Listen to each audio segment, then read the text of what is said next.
I go to my slide from, I think, part 1 in this mini-series on experience and journey mapping, as you can see, the facilitation and insights capture two areas or two segments of the journey you would take which have the most concern and pain points about the right way to set up the scene, managing and steering the audience, conserving the energy, because you might get exhausted. A lot of designers are introverted, just acting like an extrovert, and just constantly questioning bits might be a bit challenging. The right way to wrap the session, so you wrap it on a high note instead of everyone being tired. And the insights capture has, let's say, capturing the right and important details, being unsure what to focus on, like, let's say, which journeys, which touch points, what if the users have totally different journeys, how to merge them, asking the right questions, what tools is the right one to use for each of the workshop efforts, and so forth. Let me share just some tips, or actually 3 not so much set in stone rules of how to do it right and how to facilitate. Now, number 1 is you must trust the process. You are there to facilitate, to capture the insights. You are there to run the show, so to speak. You shouldn't be too pushy, you shouldn't be too relaxed,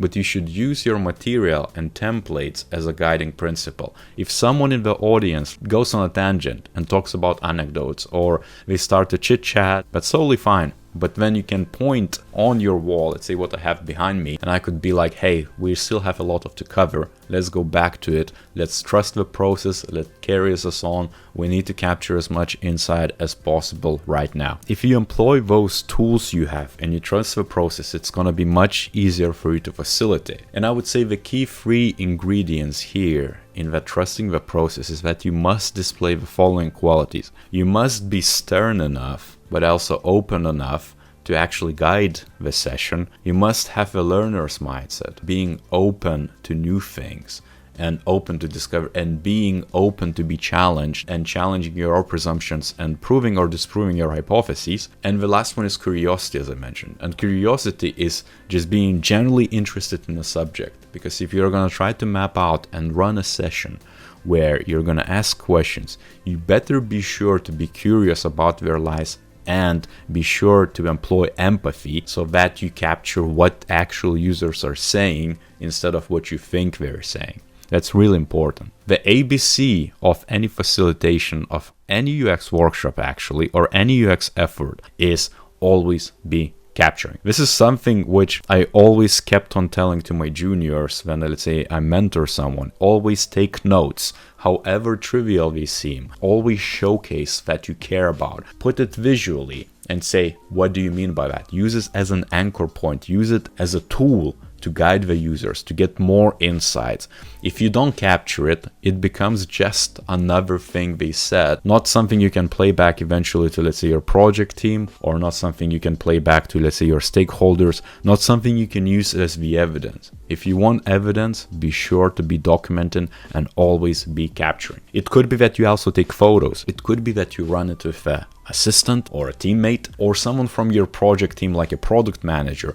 Ask them to take as many notes as possible, however trivial, because they could capture things you don't pick up. If you're facilitating and you're talking all the time, or you're questioning and you're thinking what to ask next, if you want to get the best and the most out of a session and the most out of your journey mapping effort, make sure, to quote Kurt Cobain, take your time, hurry up. A line which might not make sense to everyone, but you could apply this line to any effort in UX. You always are bound to budget, to cost constraints, and budgets are usually dictate time and what you do with that time and to what extent.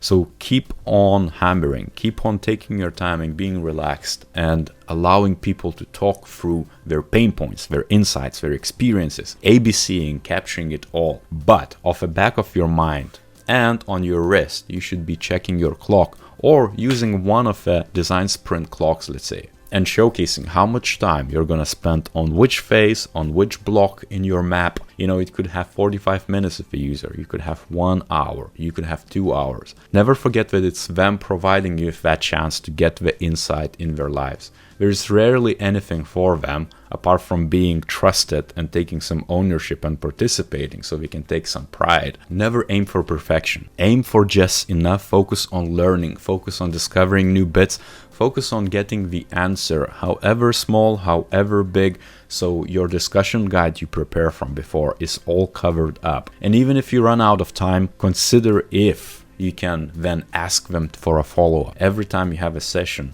always ask if they would want to run another one. Wouldn't mind to jump on a call to answer a few other bits which you missed out on. That's another way to do that. Now, besides these 3 principles, and generally speaking, facilitation is all about practice and experience. For example, myself, I ran hundreds of workshops right now. I can't even keep track of how many workshops I run. I probably run one once a week at least, with the users, or even if my team or different stakeholders, allowing them to map different things. It has to become your bread and butter, and you're gonna get better as much as you practice. So every effort you do, try to employ the mapping exercise. Try to practice it with people you don't know, try to practice it with strangers, and try to see where you fall down. Try to see where your energy goes down. Try to gauge how the audience react to your methods, to your call-outs. You're gonna become like a well-oiled machine the more you do this. The next episode in this mini series on experience and journey mapping is gonna be the actual exercise which I run with a guest.